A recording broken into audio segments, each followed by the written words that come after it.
चलो fifth numerical में क्या बोल रहे हैं? A rod of length 12 centimetre moves with its end always touching the coordinate axis. Rod मतलब लाइन है, अभी क्या है? लाइन। तो से ये हमारा एक्सिस है। रॉड ऑफ लेंथ मतलब ये ऐसा गिवन है, सपोज लाइक दिस, और इसकी लेंथ कितनी है? 12 centimetre. Rod of length 12 centimetre moves with its and, ये जो एंड है, दोनों के दोनों and always touching the coordinate axis. देखो तो ऐसे ऐसे मूव हो रहा है, यही रॉड है मेरा, ऐसे ऐसे ऐसे मूव हो रहा है, ऐसे फिर ऐसे। समझ में आ रहा है? ओके चलो। Touching the coordinate axis, determine the equation of the locus of a point P। मतलब से लोकस ऑफ कोई भी पॉइंट P है यहाँ पर मेरा, locus of a point P on the rod, मतलब P पॉइंट रॉड पर है, which is 3 centimetre from the end. भाई यहाँ से 3 सेंटीमीटर है वो, from the and in contact with the x axis. ये एक्स एक्सिस है, तो इतना डिस्टेंस कितना है? 3 सेंटीमीटर, इतना। देन बोला है ना उन्होंने, तो फिर ये कितना हो जाएगा? ये 12 है और ये 3 है, तो ये 9 हो जाएगा। सिंपल है। अब आगे क्या, लेकिन करना क्या है? फिर से पढ़ते हैं। हाँ, ये लिखा है ना, determine the equation of a locus of point P। मतलब जो पॉइंट P है उसका लोकस, मतलब कि पॉइंट P एक्चुअली मूव कैसे करेगा।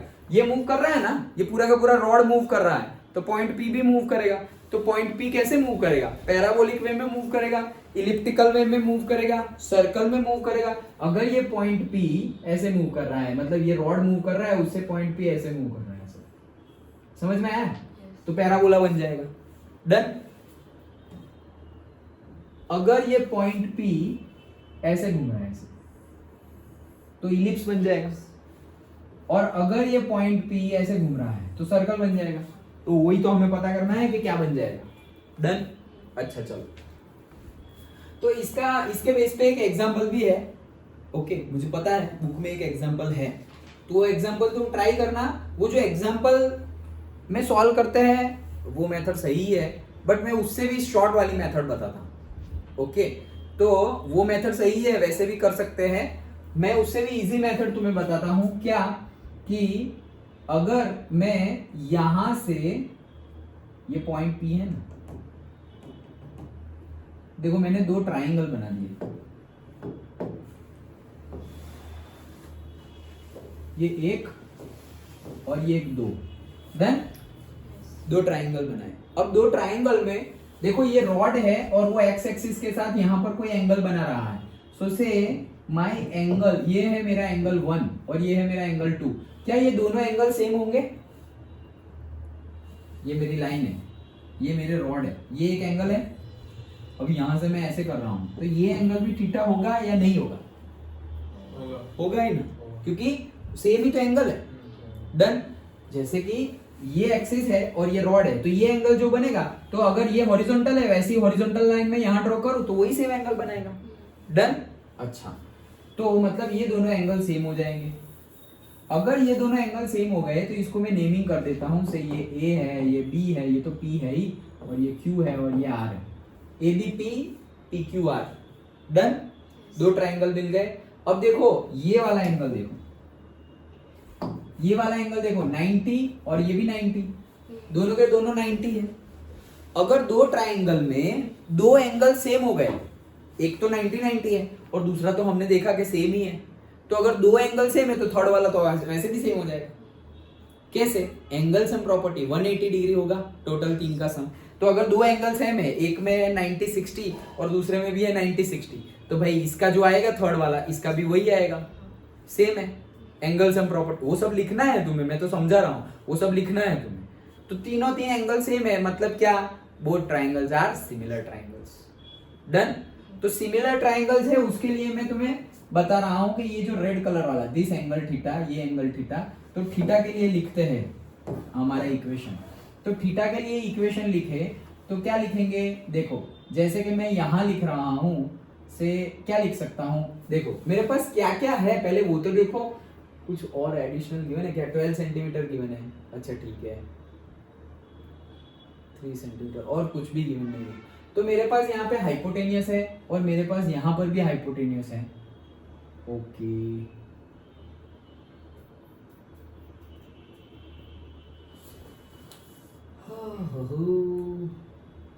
एक्स एक्सिस का डिस्टेंस नहीं गिवन है, 12 सेंटीमीटर ये टोटल है, ये 9 है, ये 3 है।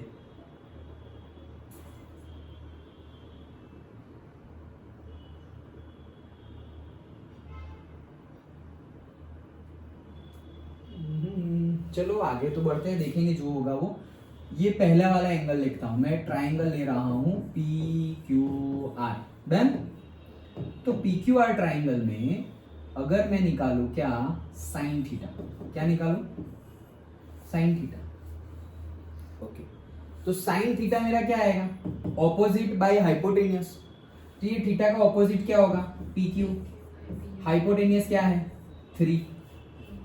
डन।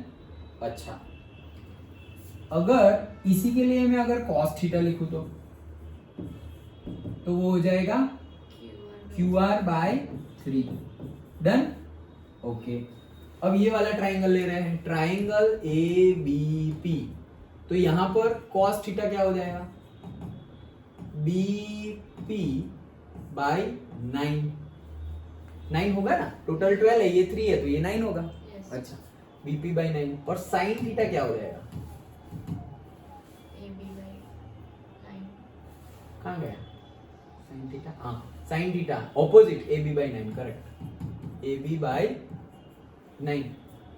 ओके, हमें पता है कि अगर दो ट्राइंगल सिमिलर हो तो उनके एंगल तो सेम हो जाते हैं और उनके साइड के प्रोपोर्शंस इक्वल हो जाते हैं। याद आया, ट्राइंगल अगर दो सिमिलर हो तो उसके साइड के प्रोपोर्शन सिमिलर हो जाते हैं। जैसे कि ये ए बी पी था और दूसरा था पी क्यू आर, तो मैं साइड के प्रोपोर्शंस लिखूं तो क्या आएगा, पी क्यू पहला, इसका पहला है ए बी, फिर पी क्यू, कहाँ गया पी क्यू तो ए बी, फिर से क्यू आर, तो क्यू आर यहाँ पे क्या है, बेस है, तो इसका बेस क्या है, बी पी, और इसका पी आर है, कहाँ गया पी और आर हाइपोटेनियस, तो इसका क्या हो जाएगा, ए बी। याद है ये सिमिलैरिटी क्राइटेरिया। डन। तो अब मैं क्या, कौन कौन सा ले लूंगा, मैं ले लूंगा जहां पर मुझे सिमिलैरिटी मिल रही है। तो मुझे सिमिलैरिटी मिल रही है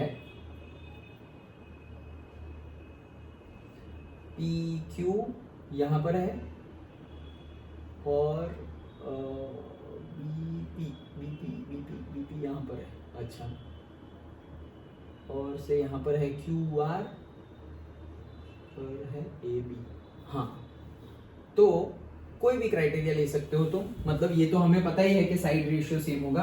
तो मैं क्या कर रहा हूं, देखो सब में थीटा सेम है, सबका थीटा सेम ही है, एंगल तो सब में सेम ही है ना थीटा। तो उसके लिए हमारा ट्रिग्नोमेट्रिक इक्वेशन तो मैं लिख सकता हूं, sin square theta plus cos square theta is equals to 1। Done. Trigonometric equation लिख सकता हूं। अब ये जो मेरा ट्राइंगल है उसमें sin स्क्वायर थीटा क्या आया, पी क्यू का स्क्वायर डिवाइडेड बाय 9 प्लस उसी में cos स्क्वायर थीटा क्या आ गया, क्यू आर का square divided by 9 is equal to क्या आया, 1। डन। पी क्यू का square by 9 plus Q R का square by 9 is equal to 1। Okay, और अगर वहां का वैसे निकालेंगे तो क्या आएगा, AB का square divided by 81 plus BP का square divided by 81 is equal to भी 1 आएगा। डन। अब ये इक्वेशन को देखो, ये तुम्हारे पास रेशियो तो तुम्हें पता है, देखो AB अगर है और तुम्हारे पास यहां पर PQ भी है। डन। तो सिर्फ रेशियो देखो, रेशियो कॉमन सिमिलर होते हैं वो हमें पता है। ओके, तो अब ये इक्वेशन को देखो ना, सिर्फ ये इक्वेशन को, ये इक्वेशन किसके जैसा लग रहा है, ये कलर क्यों चेंज नहीं हो रहा, दोनों कलर ब्लैक ही है क्या, हाँ, ये इक्वेशन किसके जैसा लग रहा है, सर्कल, पैराबोला, हाइपर, इलिप्स, किसके जैसे, इलिप्स। तो इलिप्स खत्म, हमें तो सिर्फ क्या बोलना था कि determine the equation of the locus of a point P on the rod, तो वो क्या होगा हमारा, इलिप्स होगा। डन। इलिप होगा, समझ में आ गया निर्भय, डन, ओके। पीछे देख लो आंसर क्या है,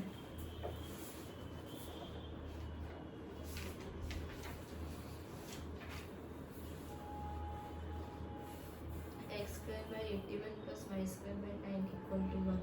x square by 81 plus y square by 9 is equals to 1। Yes, तो कैसे हुआ ये देखो, जैसे कि ये मेरा p पॉइंट है, तो p पॉइंट के कोऑर्डिनेट सपोज मान लो x, y है, डन। Yes. तो p पॉइंट के कोऑर्डिनेट अगर x, y है, तो यहां पर तो हमने निकाल लिया ना कि एक मेरा आ रहा है 81 और दूसरा आ रहा है मेरा कितना 9। दो ट्राइंगल से हमने दो निकाले, ओके। लेकिन दोनों ट्राइंगल के कॉमन पॉइंट कौन सा है, p कॉमन है। तो दोनों ट्राइंगल का अगर p कॉमन पॉइंट है, सो यहां पर से मैं निकाल लूं कि भाई x स्क्वायर, तो ये x के कोऑर्डिनेट क्या होंगे, ये x के कोऑर्डिनेट, तो x यहां से यहां कितना है, से ये o है, तो x क्या है मेरा OQ, x क्या है मेरा OQ, और y क्या है मेरा, तो y तो मेरा है जो गिवन है वही PQ, डन। तो PQ है ही, PQ तो PQ सॉरी x क्या है मेरा O2Q, तो O2Q लिखना पड़ेगा मुझे, यहाँ पे मुझे क्या लिखना पड़ेगा O2Q। अब जो O2Q लिखूंगा देखो, O2Q और B2P सेम है, O2Q और B2P वो तो सेम है, लिखो ना O2Q is equals to B2P है, लेकिन मैं x के कोऑर्डिनेट लिख रहा हूं, तो ये x क्या है, x है मेरा कितना O2Q, O2Q मतलब क्या B2P, डन। तो मेरा x मतलब मेरा क्या है BP है, x मेरा क्या है BP। अच्छा, तो x मुझे मिल गया BP जितना, तो ये रहा सपोज मेरा BP वाला, ये एक इक्वेशन मिल गया, ये रहा, डन। फिर y मेरा क्या होगा, तो y देखो ये y क्या है, तो y तो PQ है, दिखाई दे रहा है ना, y क्या है मेरा, ये y OB जो है वो y है, और वही क्या है PQ, और वही क्या है y, डन। तो PQ वाला इक्वेशन निकालो, तो PQ वाला इक्वेशन ये रहा, डन।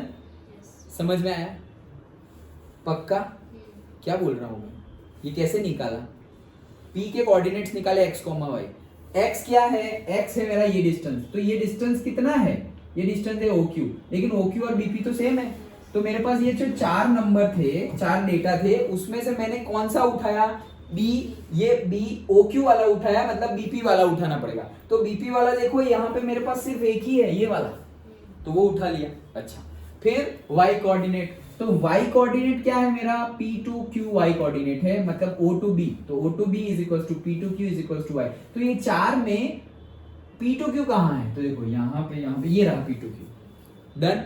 अब ये क्या है साइन थीटा, वो क्या है कॉस थीटा।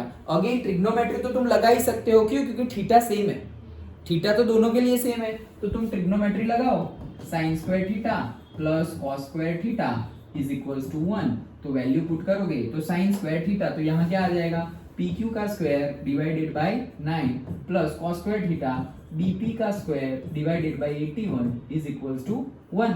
लेकिन ये PQ वो तो y है, PQ क्या है y है, तो यहाँ पर वैल्यू पुट कर दो, y square by 9 plus BP, ये B2P तो x है, तो x square by 81 is equals to 1। आगे आंसर समझ में आया कैसे किया, लेकिन ध्यान से मैं तो यहाँ पे छोड़ देता, कहाँ पे, ये 4 मिल गए, और 4 मिल गए तो तुम्हारा एक इक्वेशन तो यहाँ पर है, और दूसरा कहाँ ढूंढा था ना हमने, कहाँ गया, ये रहा, ये एक और ये दूसरा। लेकिन इन दोनों में मतलब इससे हमें पता क्या चला, इससे हमें ये पता चला कि P पॉइंट जो मूव करेगा वो इलिप्स बनाएगा। तो मुझे ऐसा लग रहा था कि क्वेश्चन ऐसा है कि क्या बनेगा, मतलब कौन सा लोकस बनेगा, इलिप्स का, पैराबोला का या सर्कल का, तो मैंने बोल दिया कि इलिप्स का बनेगा, ये लोगे तो भी इलिप्स, ये लोगे तो भी इलिप्स, लेकिन उन्होंने बोला है इलिप्स बनेगा, लेकिन इलिप्स का एग्जैक्टली निकाल के दिखाओ, लिखा है डिटरमाइन द इक्वेशन, सिर्फ लोकस की बात नहीं कही है, इक्वेशन निकाल के दिखाओ, तो फिर हमें एक्स और वाई की टर्मिनोलॉजी में लाना ही पड़ेगा। सो दैट्स वाई फिर हमने एक्स और वाई की टर्मिनोलॉजी में निकाला, मतलब इसमें से हमने पी क्यू लिया और इसमें से हमने बीपी लिया। क्यों लिया? क्योंकि पी के कोऑर्डिनेट अगर हम निकाले तो वो एक्स और वाई जो मिलते हैं वो यहाँ पर मैच हो रहे हैं। तो चार में से ये एक, ये दो, ये 3 और ये 4 में से वैल्यू वो वाली सिलेक्ट करनी है जो तुम्हारी x और y बने, वो सिलेक्ट कर ली, बस अभी वैल्यू पुट कर दो तो तुम्हारा आंसर आ गया। sin square theta plus cos square theta is equals to 1। sin theta की वैल्यू पुट कर दी, cos थीटा की वैल्यू पुट कर दी, लेकिन pq क्या है, वो तो y है, तो सारी वैल्यू पुट कर दी, तो दिस इज योर आंसर। समझ में आया? Yes. पक्का? Hmm. श्योर? Yes. कोई डाउट नहीं?